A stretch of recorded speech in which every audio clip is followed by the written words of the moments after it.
gracias, muchas gracias. Para mí el padre Lauren es un amigo, es un hermano, es mi confesor también, es alguien que yo quiero mucho y en que le tengo mucha admiración. Y yo digo que la revista Ribla, la cual pues soy de las fundadoras, no estaría funcionando si no fuera por el padre Lauren y su equipo, ¿no? Y su equipo, incluyendo a Katy. Así es que muchas gracias, padre Lauren, por toda su vida dedicada también a la Biblia. Bueno, em, a mí me pidió el padre Lauren, pues, que hiciéramos un estudio sobre el texto que toca, que tiene que ver con el amor, el nuevo mandamiento que Jesús dio a sus discípulos en el Evangelio de Juan. Sería como el mandamiento de Juan, del Evangelio de Juan. Yo preparé un PowerPoint para, pues, para que sea más fácil que todos y todas me sigan. Entonces, voy a compartir pantalla para empezar. Y el tema va a ser muy bonito. ¿Por qué? Pues porque trata del amor, ¿verdad? Trata del amor. En el Evangelio de San Juan. Pero a mí me gustaría que antes de empezar me dijeran algunos así, ¿verdad? ¿Qué se les viene a la mente cuando pensamos en el amor? ¿Qué es el amor? ¿Qué es el amor? Parece una palabra muy abstracta y hay que ponerle raíces, ¿verdad? Entonces, así, antes de empezar, me gustaría, si alguien tiene alguna idea de qué es el amor, a ver, Martita, Ya tu te- micrófono está cerrado. Para mí el amor es dar sin esperar recibir. Excelente respuesta. ¿Quién más tiene otra del amor en general? Ah, también así. Ya Santi está. Baldinotti, levanta la mano. A ver, ¿quién más? ¿Quién quiere decir algo sobre qué es el amor? Si alguien le pregunta, digamos, si es mamá y su niño le pregunta, mami, ¿qué es el amor? ¿Qué le dicen? Julia nos dice, el amor es la entrega, la dar sin esperar, la recompensa. María de Lourdes, el amor es sentir en el cuerpo bienestar. Es amor incondicional, nos dice Julia Santana. Vamos a ver nuestros amigos del Facebook también. Miguel Ángel nos saluda, Santi también, pero vamos a ver si vamos contestando a esta pregunta de Elsa. A ver, alguna locura que siempre se me ocurre a mí y me parece locura. El amor es amar sin saber por qué. Es Muy bien. profundo. Oh, sí. Samar. Bien. A ver, Carlitos, ¿quién más? ¿Quién más? Mira, aquí Carlos, Carlos quiere decir algo. A ver, Carlos. Gaby, decidí. Gaby. Gaby. Martita, ciérrale tu micrófono y le escuchamos a Gaby, que está en el micrófono de Carlos. A ver, Gaby. Para mí el amor es la vida y el cariño de una madre y de un padre. Muy bien. Ejemplos muy concretos. Qué lindo, gracias, Gaby. Henry, por favor, te escuchamos. Buenas tardes para todos desde Colombia. Pues mira, lo que yo comprendo, ¿no? Pues aparte de lo que lo relacionamos, porque la gente, nosotros normalmente lo relacionamos con un sentimiento, ¿cierto? Pero yo leyendo las escrituras, tocándome desde la parte espiritual y lo que enseña la Sagrada Escrituras, pues como nos dice la palabra, o sea, el verbo se hizo carne y el amor está se entrega en su palabra que para mí está enfocado en cumplir los mandamientos. Ahí encontramos el verdadero amor, ¿sí? Cuando cumplimos los mandamientos, nos estamos yendo hacia el verdadero amor, porque eso es lo que nos entregó Dios en su palabra. el amor. Eso es lo que yo comprendo, pues ya yéndome por la parte espiritual. Muy bien. ¿Quién más? Voy a leer un poquito y la última persona. Y Andri me dice algo bonito, ¿Ah? eh, eh, que el amor es ver sonreír al padre Lauren. Oh, Amor es. qué Muy bonito. bien. Narcisa nos dice, el amor es todo entrega. Sole, el amor es compartir la última milanesa, perdón, con quien llegó sin ser invitado a la hora de comer. Ay, qué Muy bien. lindo. Ah, Andri, Clarita, nos dices ayudar a otras personas incondicionalmente, amar es darse sin medida a todos. Nubia, Nélida es la energía que nos transmite el cuerpo sin explicación, una entrega incondicional. Piedad, el amor es para mí, entrega, sacrificio y servicio incondicional. Y le vamos a dar paso a Miriam. Miriam, abre tu micrófono, te escuchamos. Buenas tardes. Para mí el amor es la entrega de Jesús en la cruz. Ese es para mí el verdadero amor. Muy bien. Muy bien. Bueno, eh, todos han dicho parte de lo que es el amor, ¿verdad? Sigamos hablando. A ver, yo le pedí a Katy que ella me pusiera un video de una persona que entrevistaron y que me pareció interesante cómo lo definió. Estamos hablando del amor en general, ¿verdad? Que incluye el amor cristiano, por supuesto, pero antes de empezar al amor cristiano, el amor en general. A ver, Katy, ¿te acuerdas del video? Ahí está.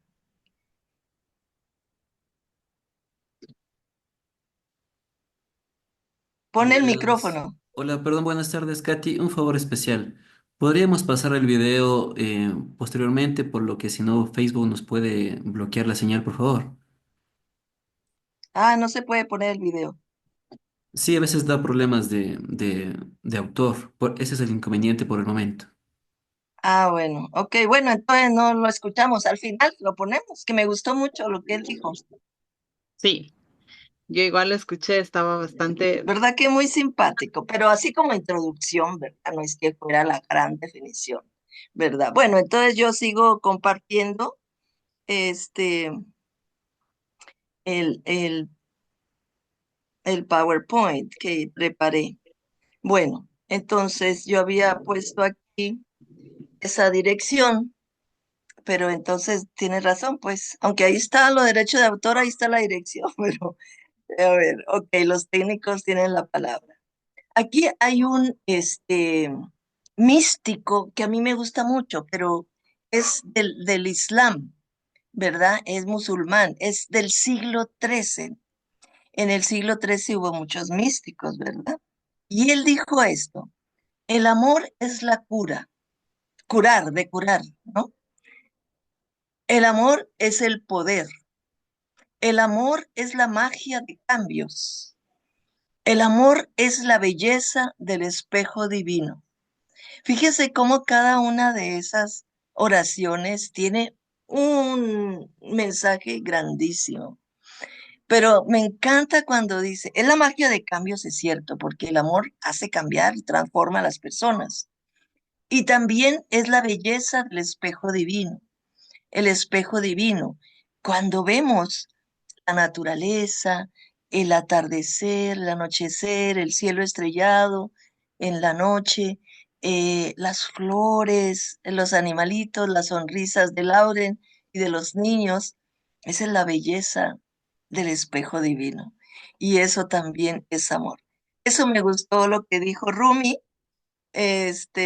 Bueno, yo busqué también en la inteligencia artificial, ¿verdad? Qué interesante que esa famosa inteligencia artificial es muy inteligente y encontré muchos elementos. Usted sabe que ellos buscan por todas las definiciones que gente buena y ha hecho. Entonces hacen un resumen. Y el amor lo define, dice, puede definirse, ¿verdad? Porque tiene mucho sentido, muchos significados. Y dice, puede definirse como un sentimiento profundo y complejo, ¿no? Que implica muchas cosas. Implica afecto, cuidado, compromiso, conexión emocional con otra persona, consigo mismo o con alguien que se aprecia. Es un motor de acción. El amor impulsa, ¿no? A la acción, impulsa a dar y recibir, a compartir, a respetar, a confiar. Eso dice la inteligencia artificial. Y el amor, tenemos distintas manifestaciones del amor. Por ejemplo, tenemos varios tipos. Tenemos el amor romántico o erótico también, es eros, ¿verdad? Eh, Sabemos que hay el amor eros, filial y agape, ahorita los vemos. El amor romántico cuando se enamora uno y sobre todo por primera vez y siente palomitas en el estómago y todo, que la muchacha o el muchacho, ¿no? Y es el mundo de uno, ¿no? Ese es un tipo de amor. Muchas veces pues es pasajero, ¿no? Y luego está el amor filial.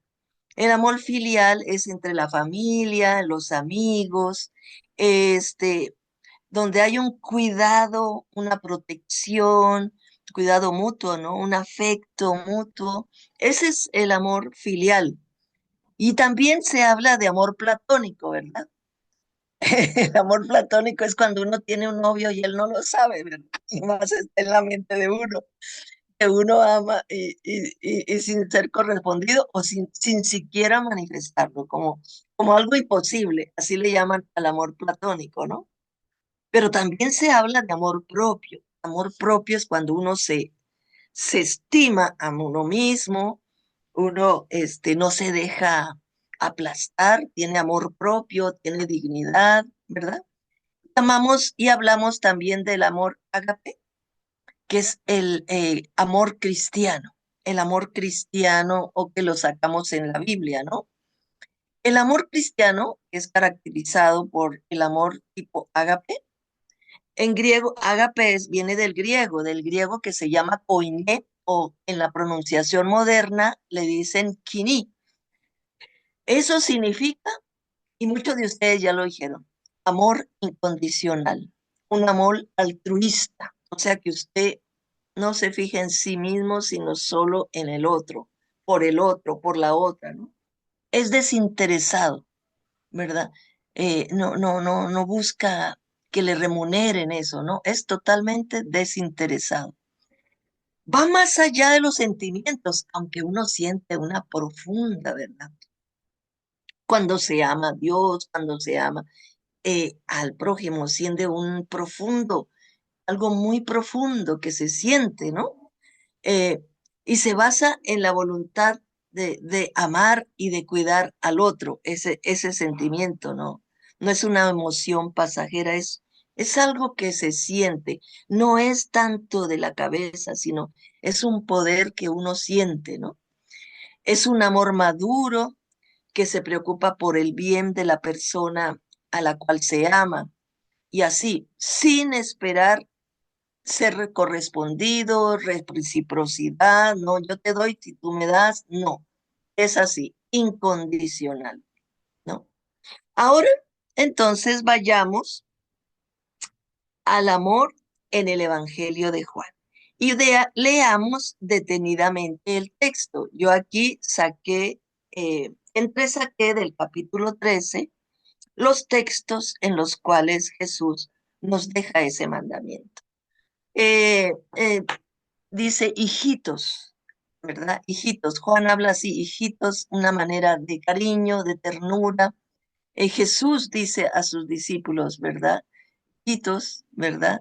Es una forma de amor, de ternura, de cariño. Y les dice, todavía estaré un poco con ustedes. Me buscarán y como dije a los judíos, también lo digo ahora, a donde yo voy, ustedes no pueden venir. Esto dice el primer verso 33. Después de decir eso, les dice, les doy un mandamiento nuevo. ¿Cuál es ese mandamiento? Que se amen unos a otros como yo los he amado. Ámense así unos a otros. En eso conocerán todos y todas que son mis discípulos, en el amor que se tengan unos a otros. Veamos, concentrémonos bien en esas palabras y captemos todo el significado tan profundo que tiene cada una de las declaraciones que hace Jesús. Empecemos. Donde yo voy, ustedes no pueden venir. Eso había dicho antes a los judíos, ¿verdad? Pero ahora les dice a los discípulos, donde yo voy, ustedes no pueden venir. En eso nos ubica de una vez el momento en que habla de amor. Él anuncia la partida. ¿Partida a dónde? ¿A dónde se va?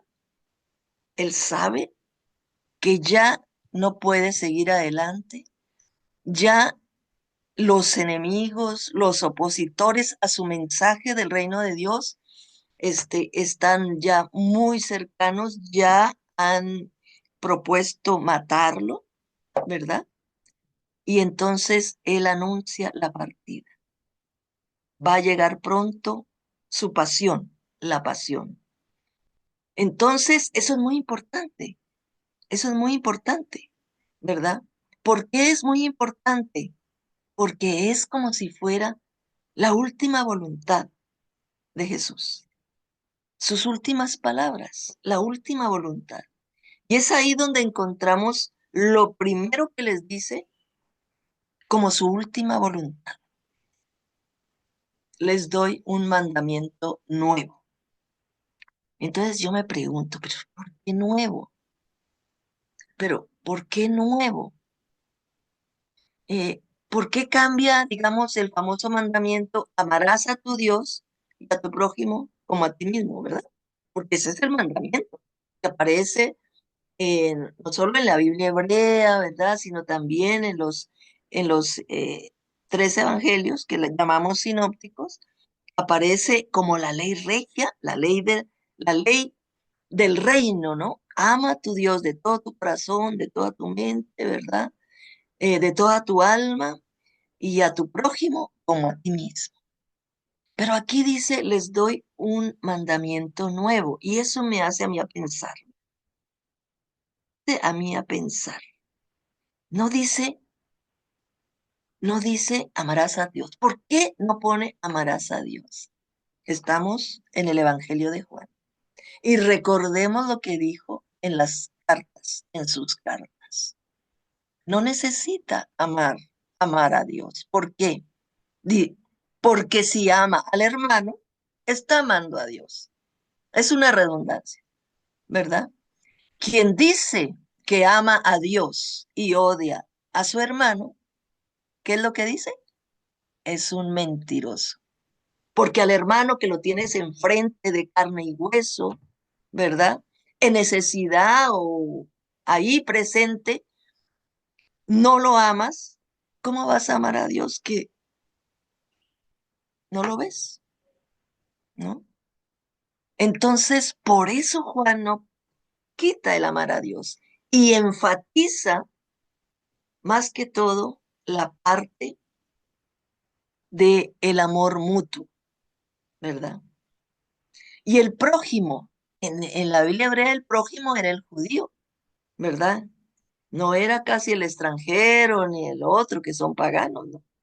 Más bien Jesús dice, el prójimo es el samaritano, el otro, ¿verdad? El que no es como tú, lo amplía Jesús en la parábola del samaritano. Pero aquí él está preocupado por sus discípulos, muy preocupado. Son como sus hijos, ¿verdad? Y él es el padre.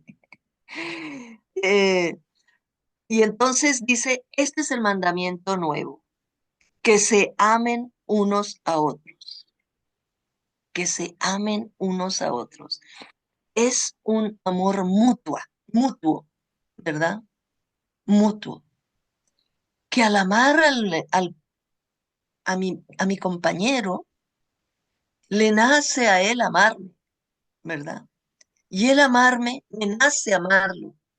Es un amor mutuo, que no es como una ley, ¿verdad? Que hay que seguir. Bueno, vamos a amarnos ahora, porque aquí dice que hay que amarse. Entonces, amémonos. No, es un amor espontáneo que sale del corazón. ¿Por qué? Porque dice, así como yo los amo a ustedes, ¿no? Eh, ¿Qué implica este amor? Es un amor sincero que nace, ¿verdad? Del corazón, del alma. En él, en ese amor, si uno analiza la situación, y ahora lo vamos a ver, en que están pasando en ese momento la comunidad juanina, es lealtad, es confianza, depositar toda la confianza en el otro, es solidaridad en momentos difíciles, es incondicionalidad, es entrega, ¿verdad? Entrega. Ámense unos a otros, pero él dice cómo débense amar. ¿Cómo? Como yo los he amado. Ámense así unos a otros. Como yo los he amado a ustedes, ámense ustedes así, de esa manera, unos a otros. Y entonces pensemos en todo el Evangelio de Juan, cómo él amó a sus discípulos, cómo él amó no solo a ellos, sino a toda la gente, cómo manifestó su amor en los pobres, en las mujeres, en los enfermos, en los endemoniados, ¿verdad? Un amor incondicional, ¿verdad? Pero aquí en este momento, Él espera un amor leal, un amor de absoluta fidelidad, incondicional. Él fue así, Él los amó de un amor incondicional. Y después dice, eh, en eso conocerán todos, bien, cómo enfatiza, ¿no? En eso conocerán todos que son mis discípulos, en el amor que se le tengan unos a otros. Mire, esto es muy importante y esto va a venir en las 5 preguntas, ¿verdad? Que vamos a hacer, ¿no? ¿Cómo yo distingo quién es discípulo de Jesús? ¿Quién no es discípulo de Jesús? Vea cómo insiste Jesús, ¿verdad? En eso ustedes conocerán, o todos los demás, los de afuera, conocerán que ustedes son mis discípulos. Un discípulo que no ama a otro discípulo no es discípulo, ¿verdad? No es discípulo. Porque aquí insiste Jesús que los demás van a distinguirlos, los que son y no son discípulos, cuando hay entre ellos ese amor mutuo de entrega leal.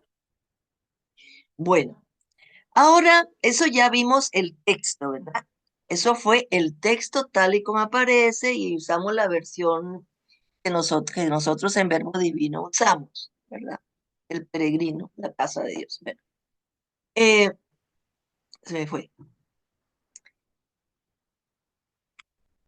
¿Cuál es el contexto literario en que aparecen estas palabras de Jesús?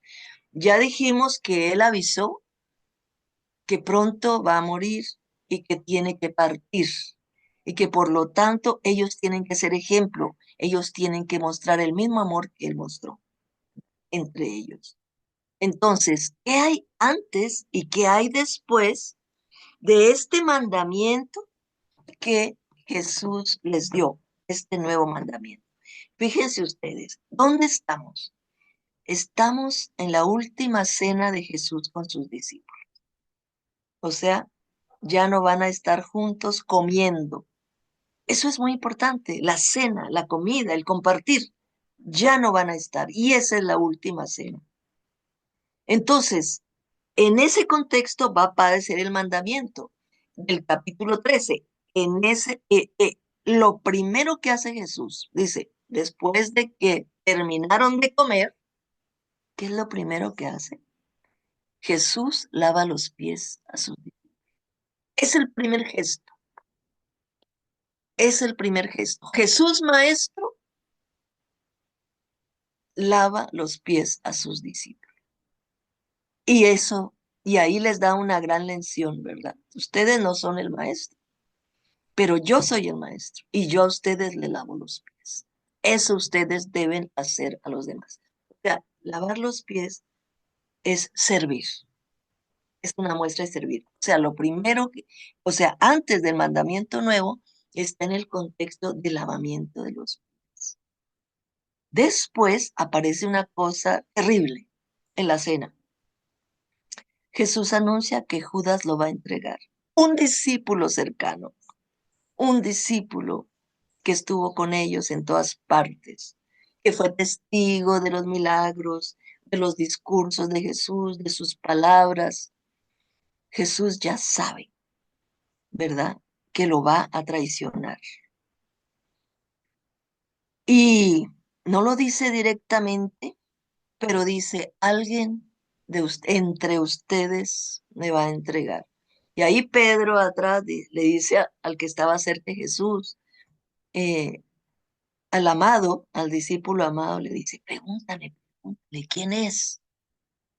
Y entonces él dice lo del pan, ¿verdad? Donde yo ponga el pan y moje el pan. Y en el momento que le da a Judas el bocado, Judas traga ese bocado y se va. Y ahí Jesús se conmueve, ¿verdad? Uno de sus discípulos, yo creo que más lo que más le lo dio es que uno que había confiado que hasta la tesorería tenía tanto en él, lo va a traicionar. Vean ustedes.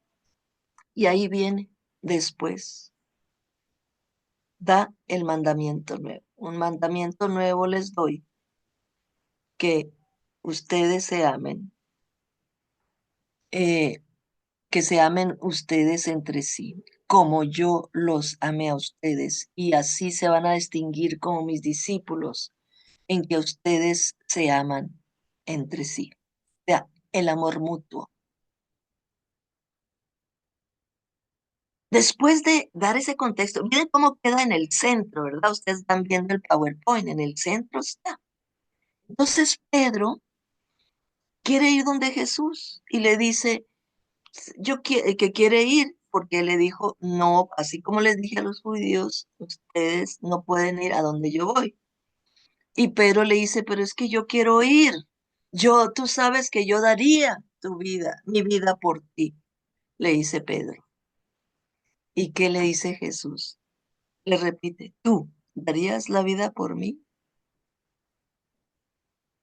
Pedro, yo te digo a ti, que antes que cante el gallo, me vas a negar. Vean ustedes, una traición de Judas, una negación de Jesús. Y ahí en medio, ámense los unos a los otros. Eso nos va a dar el sentido de en Juan, ¿verdad? Porque tenemos en los sinópticos tenemos también otros elementos, pero en Juan nos va a dar contenido a ese amor. Bueno, este es, ya vieron, el contexto literario que hay antes y que hay detrás de este mandamiento nuevo. Ahora veamos el contexto sociohistórico, ¿verdad? Sociohistórico. En cuanto al tiempo, ¿cuándo se da esto, este discurso de Jesús en Juan? Estamos hablando de Juan, el amor, la lectura que hace Juan del tiempo de Jesús. Bueno, ya es mucho después de aquella catástrofe que aconteció cuando el ejército romano, las legiones, tomaron Jerusalén, tomaron el templo. Y eso fue en el año 70. Desde el 66 al 70 hubo esa guerra de los romanos contra los judíos para tomar Jerusalén. Y entonces la comunidad judía todos se quedaron sin templo, ¿verdad? Que para ellos el templo lo era todo. Jesús y Juan dice, no, es el que ora aquí y acá, porque es en espíritu y en verdad. Claro, ¿ya para qué? Ya no está el templo, ¿verdad? No centrarse en el templo. Entonces, en ese tiempo, la comunidad, todos tienen que salir, o sea, escapan muchos, muchos mueren y otros se van. Y se dice, este Klaus Bengst, yo lo tomé de Klaus Bengst, es un alemán que me gusta mucho porque él ubica muy bien los contextos de los libros de la Biblia. Entonces, en los años, la comunidad juanina se va a ubicar más o menos en el año 90 o 100 cuando se escribió el Evangelio. Pero, bueno, eso es a nivel del tiempo, ¿no? Cuando se escribió el Evangelio. Pero a nivel geográfico es lo interesante también. O sea, tenemos que tomar en tiempo el tiempo muy importante y ahorita vamos a ver por qué el tiempo es importante después de la catástrofe de la invasión del Imperio Romano, ¿no? Luego vemos cuál es la ubicación geográfica de la comunidad juanina. ¿Dónde se van? ¿Verdad? Tradicionalmente se ha dicho que Éfeso, pero muchos estudios no ven factible que sea Éfeso. Y hasta cuando uno va a Éfeso, yo tuve el privilegio de estar ahí, hay como una casa, pero es de Juan, ¿verdad? De Juan, que aquí vivió Juan y María, etcétera, ¿verdad? Pero la comunidad juanina no estaba en Éfeso, geográficamente hablando. ¿Dónde estaba, según Klaus Benz? Ellos fueron a ocupar las zonas meridionales del reino de Agripa II. ¿Quién era Agripa? Agripa fue nieto de Herodes el Grande. Y entonces están al este, al noreste, ¿no?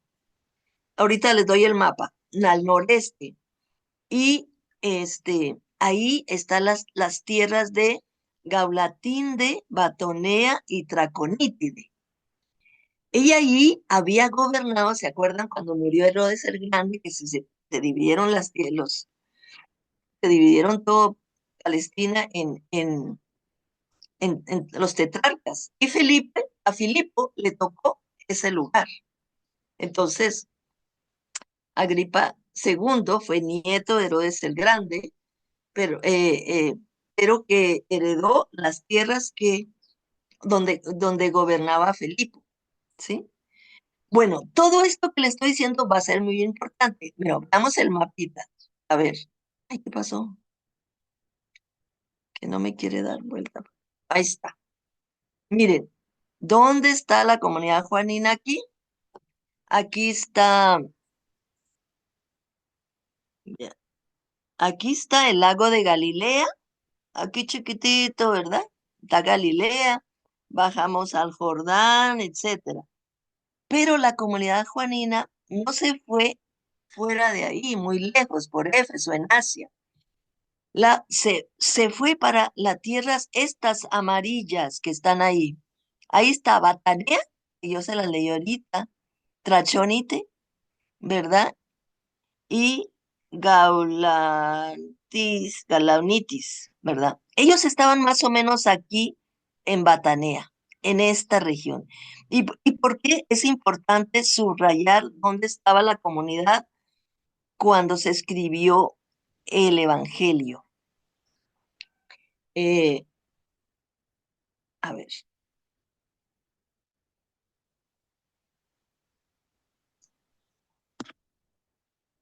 Ok. Después de que se destruyó el templo, se acabó todo en el 70, todo el Sanedrín, todas las autoridades, los fariseos, más que todos los fariseos que eran los más fieles a la ley, escribas, se trasladaron a Yabné. Yabné está por allá, por Batanea o Batira, que le dicen uno, ¿no? Entonces se fueron a Yabné y Yamné se convirtió en el nuevo centro del judaísmo rabínico. O sea, los que se fueron para allá fueron todos los fariseos, ¿verdad? Y escribas, etcétera, que se sentían huérfanos totalmente porque ya no tenían el templo, ¿no? Ellos hicieron una labor muy buena, gracias a ellos se conservó la Torá. Entonces empezaron ahí a desarrollar y a transmitir la ley oral judía, ¿verdad? Y se convirtió ese lugar en el centro del judaísmo rabínico después de la guerra. O sea, los judíos de hoy tienen que agradecer a los fariseos que gracias a ellos todavía tienen la Biblia hebrea y todavía tienen ese celo, porque fueron los fariseos. Pero el problema que se dio para los seguidores de Jesús es que este judaísmo, que antes era muy liberal, digamos, había distintas corrientes dentro del judaísmo rabínico, había distintas corrientes, y había una que creía que Jesús era el Mesías, ¿verdad? Los judíos que creían que Jesús era el Mesías, o sea, los seguidores de Jesús. Entonces se radicalizó el judaísmo para defenderse. Como digo yo, cerró filas y empezó a rechazar todo aquello que no consideró ortodoxo. Y empezó entonces a perseguir a los seguidores de Jesús. O sea, empezó a, a no admitir a aquellos que creían que Jesús era el Mesías, ¿verdad? Entonces, los maestros de Yamné en Batanea, o sea, ahí, tuvieron un rol muy importante, como digo, para restaurar eh, el judaísmo después de la guerra. Pero el problema es que a quienes afirmaban que Jesús era el Mesías, les hacían la guerra. Terrible. Y la comunidad juanina, o sea, judíos, que nosotros llamamos comunidad juanina, vivían allá por esos lugares también.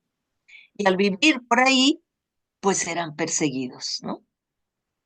Y lo peor del caso es que según nos cuenta Klaus Wenz, que había una relación muy estrecha entre los maestros fariseos de Yabné con los judíos que dirigían el aparato militar y administrativo de Agripa II, porque era en la época de Agripa II. Y entonces, imagínense esa relación de estos judíos que estaban puliendo el judaísmo, echando a aquellos que eran disidentes según ellos, ¿verdad? Entonces se generó un poder muy grande contra estos, no solo contra los seguidores de Jesús, pero sobre todo con ellos, porque pues ya habían crecido mucho, ¿no? Entonces tenemos esa situación complicada en el momento en que se escribió el Evangelio de Juan. Eh, Uno de los problemas fundamentales que sufrían los seguidores de Jesús, o sea, la comunidad juanina, particularmente en este caso, es que los expulsaron de la sinagoga. O sea, la comunidad fue expulsada de las sinagogas que tenían en la sinagoga. Entonces, los judíos, que se hicieron un grupo poderoso por la relación con los militares de Agripa II y administradores, ¿verdad? Un grupo muy poderoso contra los seguidores de Jesús. Y cuando habla de los del mundo, los judíos contra ellos, no es el pueblo judío. Hay que tener en cuenta eso, ¿verdad? Porque entonces hablamos de los judíos contra los judíos. Y no, pues yo me refiero a los de allá, de aquel entonces, ¿no? No, eran los dirigentes, que eran más los fariseos, que estaban preocupados, ¿verdad? Porque ya no tenían el templo y estaban, este, haciendo todo el énfasis en la ley. Y por eso tenemos un mandamiento nuevo, doy, ¿verdad? etcétera, ¿no? O en otras partes, oyeron que ustedes dijeron, se dijo así, mas yo os digo, o sea, Jesús está con su propia forma de dar mandamientos, que son mandamientos no rígidos, ¿verdad? Bueno, entonces, los del mundo, cuando dice judíos, se refiere a este grupito, para que tengamos presente eso. Entonces, la comunidad juanina fue expulsada de las sinagogas y eso era realmente algo muy grave, porque perdían muchos derechos, perdían su identidad. Recordemos que están fuera, esos son lugares muy helenizados, muy helenistas. No están ahí donde estaban antes, están en el parte nor, nororiental, allá cerca de Siria, por arriba, ¿no? Líbano. Entonces, comunidad perseguida, cuando leamos este capítulo, hay que tener en mente eso. Y como dije, para el judaísmo, esta comunidad era traidora, ¿verdad? Traidora. Incluso el pagano estaba en una mejor posición que los disidentes de este judaísmo ortodoxo. Y eso se puede ver en las bendiciones, las 18 bendiciones que tienen los judíos, ahí aparece. Y yo, de pronto, tienen en mente la comunidad juanina, entre otros. Bueno, pasamos ahora a ver el contexto del lugar donde están. Ellos están en una cena. Y cuando dice cena, ya en el capítulo 13, había que ver que estamos en un contexto, está hablando de una cena que es muy helenizada ya, porque están en ciudades muy helenizadas, ¿verdad? Como lo hacían en la antigua Roma. ¿Por qué decimos eso? Porque se habla de que estaban reclinados, no estaban sentados, ¿verdad? Y cuando se habla de que están reclinados, es que están en colchones, 3 colchones. En aquel entonces las casas le llamaban al comedor triclinio, donde había 3 colchones y ahí se sentaban. Esta imagen que puse aquí, estuve buscando, pero esa es una de mucho lujo, ¿verdad? Una comida muy lujosa, nada que ver con la modestia de la comunidad juanina de Jesús y sus discípulos, ¿verdad? Que vemos en los evangelios, incluso en la comunidad juanina. Ahí no tienen todos esos manjares, ni esas vestimentas, ni nada de eso, ¿no? Seguro tenían su vino, su pan, aceite de oliva, olivas, uvas, ¿verdad? Algún quesito, ¿verdad? Habría que ver qué estaban comiendo. Pero sí, en el contexto sociohistórico, ya no el geográfico y del tiempo de guerra, de posguerra, digamos, eh, el contexto sociohistórico del capítulo 13, entonces tenemos una cena helenística. Helenística quiere decir tipo griego, greco-romano, ¿no? Que eran como las que se daban en ese entonces. Estaban reclinados en colchones los discípulos. Y las cenas siempre tenían un orden en estas cenas. Había un aperitivo, seguro ahí estaba el vino, etcétera.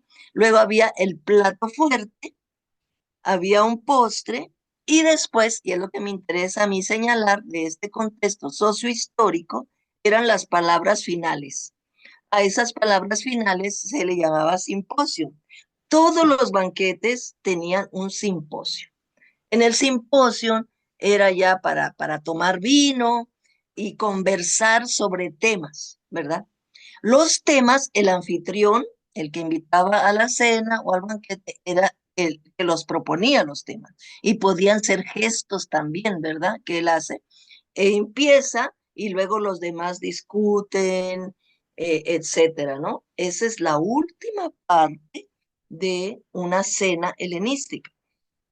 Entonces, cuando nosotros escuchamos lo del mandamiento nuevo, es que ya son las palabras finales. Ya estamos en el simposio de la cena, ¿no? Jesús es el anfitrión y Jesús, después de la cena, dice, acabada la cena, ¿verdad? Él inicia sus palabras finales y esas palabras finales empiezan con el gesto y sus palabras de lavar los pies a los discípulos, ¿verdad? Son las palabras, lo que él da prioridad, Jesús, ¿verdad? Ellos, los discípulos, lo deben hacer igual que Jesús lo hace, ¿no? Es el servicio. Y luego empieza a hablar palabras sobre lealtad. Alguien lo traiciona, alguien no es leal, ¿verdad? Alguien lo traiciona. Y luego el amor mutuo.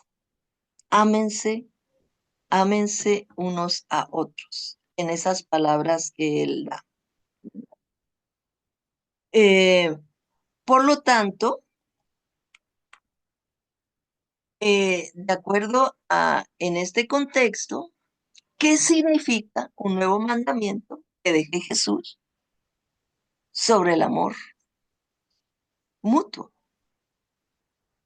¿Verdad? Ya estudiando el contexto sociohistórico y también geográfico y qué significa, además de todo lo que decimos, el amor mutuo, lealtad,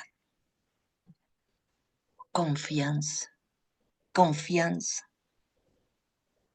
apoyo mutuo incondicional. Solidaridad, solidaridad. Jesús lo van a matar, hay que ser solidarios, ¿verdad? Es dar la vida por el otro como Jesús lo hizo, porque dice, ámense unos a otros como yo los amé a ustedes, ¿no? Entonces significa eso, dar la vida por el otro como Jesús lo hizo. Es poner al otro antes que uno. Ese es el amor cristiano, ¿verdad? Y es servir, ¿verdad? Servir. El lavamiento de pies. En ese contexto podemos darle más fuerza a lo que significa el amor. En Juan. Ahora, para terminar, a mí me gustaría que solo leyéramos el Primera de Corintios 13, porque ese es un himno al amor agape. Y a mí me parece muy hermoso. Es de, bueno, yo no sé si aparece en 1 Corintios, pero no creo, no sé si se lo inventó Pablo o no, ¿verdad? Algunos piensan que era un himno que ya se cantaba, pero Pablo lo hace, ¿verdad? Lo asume como propio. Y ese es el amor cristiano, el amor que todos debemos de tener. Y es el amor que Jesús dice, ámense ámense entre ustedes, ámense los unos a los otros como yo los amé a ustedes. Y, y con esto, lectura del himno, terminamos y conversamos. Dice Pablo en el 13.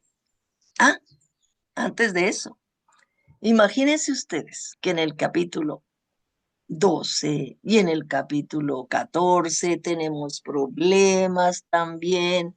En Corintios hay un montón de problemas, ¿verdad? Seguro ustedes han visto problemas pastorales, problemas de que unos se creen más que los otros, unos se creen muy sabios, ¿verdad? Y desprecian a los pobres, ¿verdad? Por eso dice, pero mírense ustedes, ¿acaso Dios no escogió a los, pero quién no hay muchos sabios entre ustedes? No hay muchos sabios, más bien Dios escogió a lo necio, ¿verdad? De este mundo, dice en una parte, ¿verdad?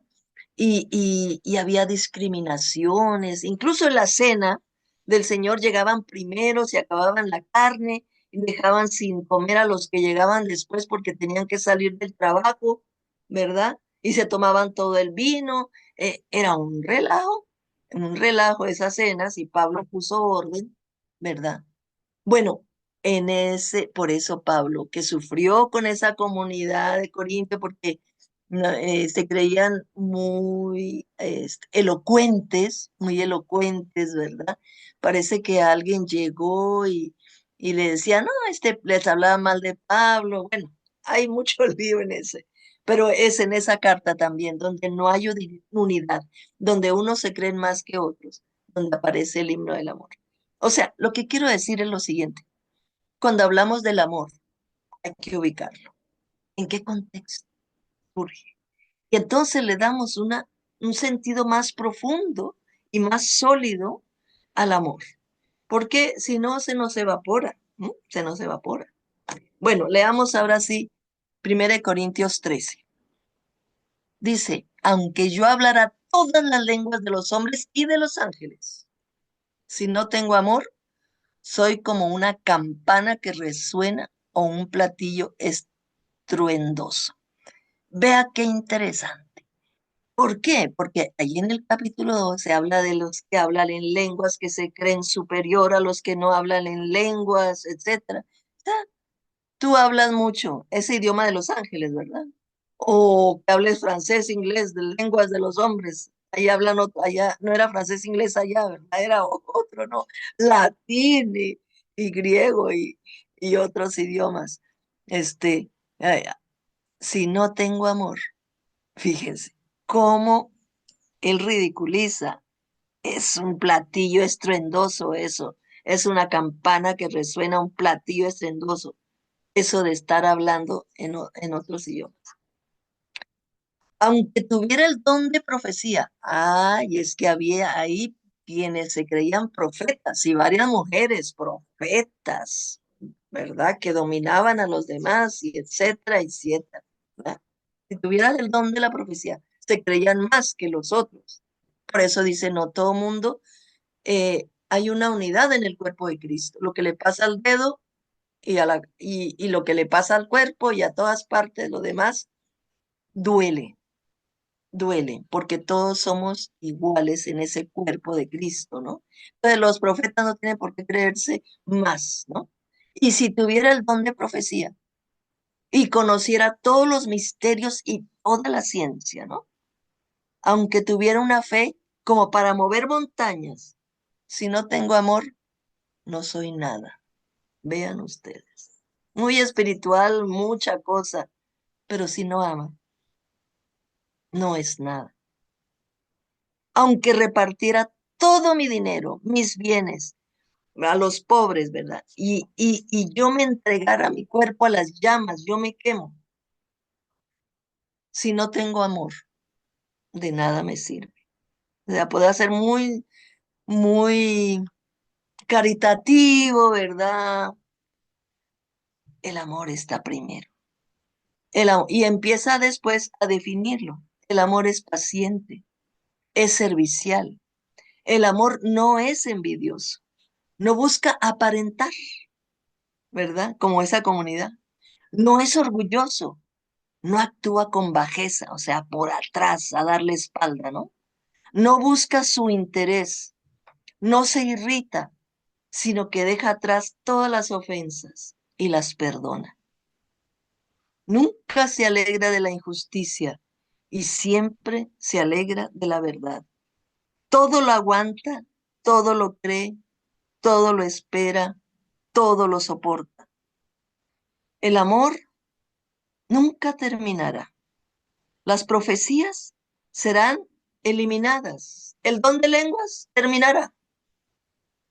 El conocimiento será eliminado. Ve, aquí está haciendo alusión a los dones de maestros, de profetas, de don de lenguas, etcétera, ¿no? El amor no terminará, pero todas esas cosas sí van a tener fin, porque nuestra ciencia es imperfecta y nuestras profecías limitadas. Ahora nos quedan 3 cosas: la fe, la esperanza y el amor. Pero la más grande de todas es el amor. Y es bonito terminar este estudio con ustedes